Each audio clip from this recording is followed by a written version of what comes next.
Bonjour tout le monde, ici c'est Nico pour Road Story, histoire d'auto, et aujourd'hui on va vous raconter une histoire assez incroyable, l'histoire d'une polonaise Atou. Alors déjà faut voir ce que c'est la polonaise Atou, c'est une voiture qui était vendue dans les années 90 en France et qui était ni plus ni moins qu'une FSO polonaise pour ceux qu'on connu à la fin des années 70 et que tu as légèrement modernisé on va dire. Et vendu chez Leclerc il y a 24 ans, donc dans un supermarché Leclerc en France, cette polonaise Atou a été retrouvée totalement neuve il y a quelques semaines, et ça se passe en France. Petit retour en arrière, nous sommes en 1997. Les centres Leclerc vendaient, je cite, la voiture la moins chère de toute la France. Il s'agissait de la polonaise en fin de carrière et vendue 39 300 francs. On a retrouvé une de ces voitures, elle est toujours neuve, avec ses plastiques sur les sièges, ses petits picots sur les pneus et seulement 90 km au compteur. Voici la folle histoire de la polonaise Atou neuve. Nous sommes donc en 1997. À l'époque, Michel-Édouard Leclerc, toujours à la recherche de nouveaux coups de pied à mettre dans la fourmilière, tâte le terrain de la vente automobile.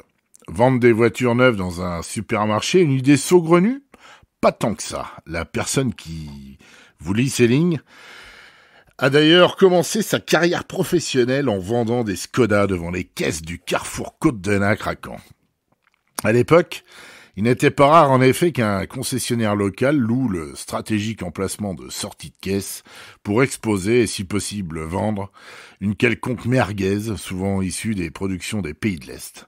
Pendant des années, c'est ainsi qu'on vendait les Lada, Skoda, ou dans le cas présent, pire que ça, une FSO polonaise, ou plutôt une Atou.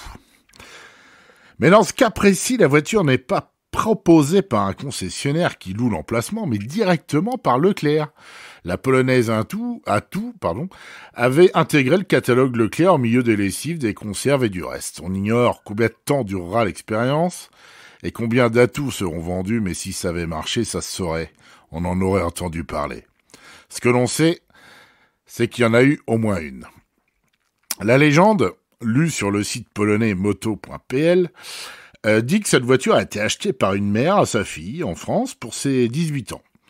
Cette dernière, découvrant effarée que cette polonaise ne possédait ni climatisation ni bip de recul, aurait refusé de la conduire.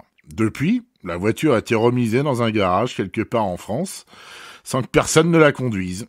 Elle affiche donc maintenant 90 km. Sachant que la voiture avait déjà parcouru 33 km pour rejoindre le supermarché Leclerc avant d'être vendue, on peut dire que ses propriétaires ne se sont pas battus pour la faire rouler.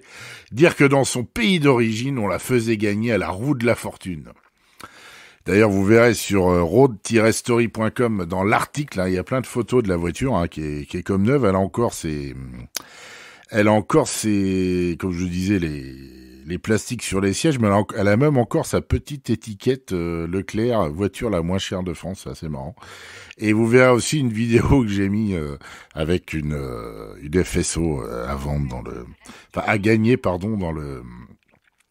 dans l'équivalent local de la roue de la fortune, comme on a connu chez nous à une époque. Donc il faut se remettre dans le contexte. En 1997, l'Atou était la voiture neuve la moins chère que les Français pouvaient acheter.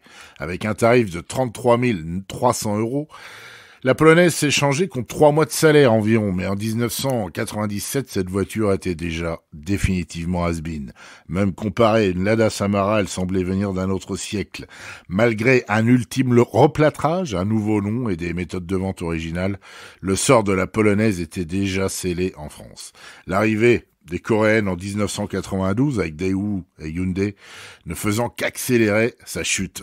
Mais que va devenir cette Atou qui est restée neuve ? Retour maison, cette voiture est finalement retournée en Pologne. La polonaise bleue pourra être admirée par les visiteurs d'un musée actuellement en construction. L'ouverture de l'exposition est prévue pour le printemps 2022.